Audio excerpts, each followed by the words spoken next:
गांव में एक सरदार सरदारी कर रहा था। उसी गांव में एक नौजवान रहता था। उस नौजवान के पास कोई काम नहीं था।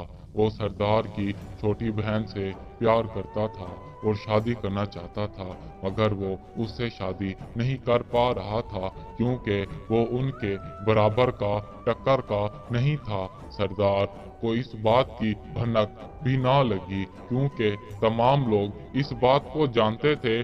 जिन जिन को इनकी रासलीला का पता था कि अगर सरदार को जरा सी भी भनक हो गई तो ये इसे इसी गांव में सूली पे चढ़वा देगा और इसे रोकने वाला यहाँ पे कोई नहीं।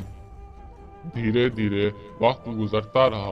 उस नौजवान ने बहुत मेहनत की, मुशक्कत की, मगर कोई राह दिखाई नहीं दे रही थी। आखिर ये हुआ कि कुछ अरसे के बाद उस सरदार की छोटी बहन की शादी हो गई। शादी उसकी उसी कबीले में एक सिपाही के साथ हुई। वो सिपाही सरदार का बहुत चहीता सिपाही था। तब सरदार ने उसके साथ इसे ब्याह दिया। नौजवान का दिल टूटा। वो इस गांव को छोड़कर कहीं दूर चला गया। इसके माँ बाप भी बहुत दुख में थे और अपने बच्चे का सदमा वो भी इन्हें अलग। वो एक सल्तनत में पहुंचा। उस सल्तनत में उसने बहुत मेहनत की, मुशक्कत की। बाजार की गली गली में लोगों से मिन्नतें की कि मुझे कहीं पे अच्छा सा काम दिलवा दो, मगर किस्मत में शायद ना लिखा था उसे कहीं पर भी कोई भी अच्छा काम नहीं मिल रहा था।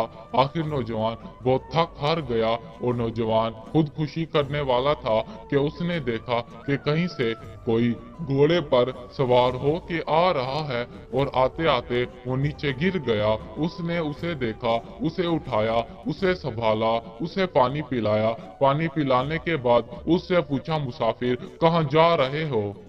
तब उस मुसाफिर ने बताया कि सल्तनत की तरफ मैं जा रहा हूँ। तुम यहाँ पर क्या कर रहे थे? उसने कहा कि कुछ नहीं, अपनी जिंदगी के ऐसे लम्हात को याद कर रहा था जिन्हें सोच सोच कर हर वक्त दर्द होता है। फिर नौजवान उसके संग चल पड़ा। बहुत ज्यादा मिन्नतें करने के बाद वो एक सल्तनत में पहुंचे। उस सल्तनत में नौजवान उसके साथ दरबार के अंदर पहुंचा। दरबार के अंदर वो शाही कमरे में जा पहुंचे। नौजवान का दिमाग ही सुन्न हो गया कि आखिर आप कौन है। तब उस नौजवान को उस मुसाफिर ने कहा कि मैं इस सल्तनत का राजा हूँ।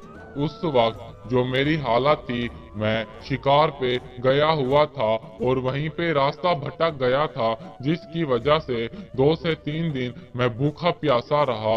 अब जाके मैं अपनी सल्तनत में पहुंचा और मैंने सुख का सांस लिया। तब राजा को नौजवान की इस रहम दिली पर बहुत ज्यादा खुश हुआ और नौजवान को वहीं पे एक अच्छे से मनसब पे फाइज कर दिया। जब नौजवान कुछ अरसे के बाद वापस गांव में पहुंचा तो उसका रुतबा और मियार सरदार से भी बढ़ चुका था।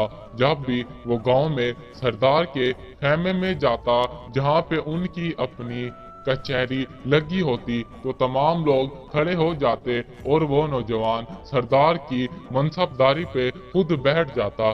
जब सरदार को इस बात का इल्म हुआ कि ये मेरी छोटी बहन से प्यार करता था, तब सरदार ने उस सिपाही को एक बड़े से कुएं में फिकवा दिया जान से मरवाने के लिए और नौजवान को अपनी बहन का हाथ देने लगा। मगर किस्मत को शायद कुछ और मंजूर था। वो नौजवान न जाने कैसे उस गहरे कुएं से निकल आया।